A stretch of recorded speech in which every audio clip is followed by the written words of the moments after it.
Hello, my name is Zanel Montijo, and today I'm going to be discussing the harm social media causes to younger children. Social media isn't really connecting you, it's isolating you, one notification at a time. Social media has made a significant impact on young children and growing teenagers. It affects their self-esteem and mental health and their sleep patterns. It also affects the way they interact with society and their loved ones. While social media is a powerful tool for connection, it is important to remain aware of the downsides that come along with it. Now, I'm not trying to say that a young mind deserves zero access to social media. What I'm trying to imply is that a young mind should have boundaries when it comes to social media. There should be stricter age restrictions when it comes to accessing certain social media apps. And there should be a healthy balance between the child's online and offline life. Why should you be worried about this issue, and how does it include you? A report was made by Yale Medicine stating that the human brain goes through a highly sensitive period through the ages of 10 and 19 when individuals try to identify who they are. According to the report, frequent social media use may be associated with the distinct changes in the developing brain, which potentially affects functions such as emotional learning behavior, impulse control, and emotional regulation.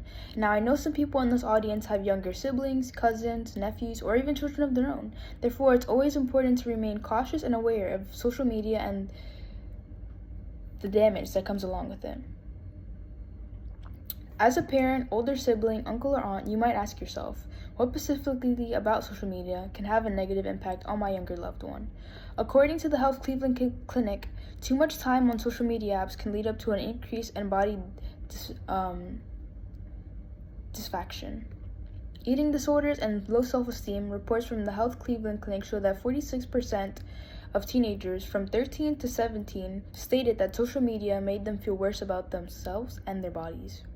It is important to realize and take into consideration that with high-tech smartphones and various apps, it is very easy to take the perfect picture, which is not a representation of someone's true self. However, us younger people look at these pictures and admire the beauty, which results in comparison of oneself and the artificial image. Now, we're all familiar with bullying, but cyberbullying, which occurs through its technology, which makes it easier for individuals to harass, threaten, and embarrass people without getting caught. Harmful language, videos are prevalent within social media. 64% of young teenagers report that they're often sometimes exposed to hate-based content, according to the Health Cleveland Clinic. In this source, Dr. Elfman states that the challenge to cyberbullying is that it's always there, making it way harder to walk away from negative interactions. Cyberbullying isn't the only threat that young teens face on social media. Sextortion is another growing threat towards minors. According to the FBI, sextortion involves an offender who poses as someone else, persuading minors to create and send sexually explicit videos or images. This offender receives the sexually explicit content from the child and then threatens to release them for more material until the victim produces more material. These offenders are usually sexting sexual gratification. There's also financially motivated sextortion. The victims are usually between the ages of 14 and 17, and they are usually males, but any child can become a victim. These crimes have led to self-harm, and they have led to suicide.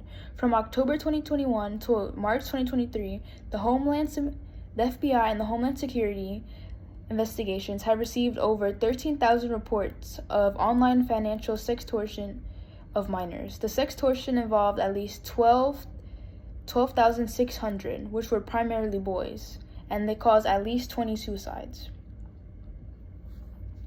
The growing popularity of smartphones and social media over the past decade has changed many lives of young teenagers. With communication moving online, Gen Z teenagers have become less likely to hang out with their friends and family in person. Technology can also interfere with sleep, and according to Twens Gene M, half of U.S. teenagers were sleep deprived in 2022, and it's tripled since 2012. And that's not a coincidence regarding the fact that in 2012, it was the first year that the majority of Americans owned a smartphone. This generational shift in how teens spent their leisure time coincided with an increase in loneliness, depression, and unhappiness. This issue can be prevented by taking extra precaution and supporting a healthier, balanced lifestyle for your younger loved ones. It would be difficult to keep kids and young teens off every website and social media app that isn't suitable for them. But if age minimums were enacted for opening social media accounts, it would be easier to keep kids protected. Enforcing an age limit would require users to verify their age by downloading a social media app, using a credit card, or an ID. Several states, including Utah and Arkansas, have already passed this bill, raising the social media access to 16 and requiring age verification. However, these laws were challenged in court and haven't got into effect yet. Creating stricter rules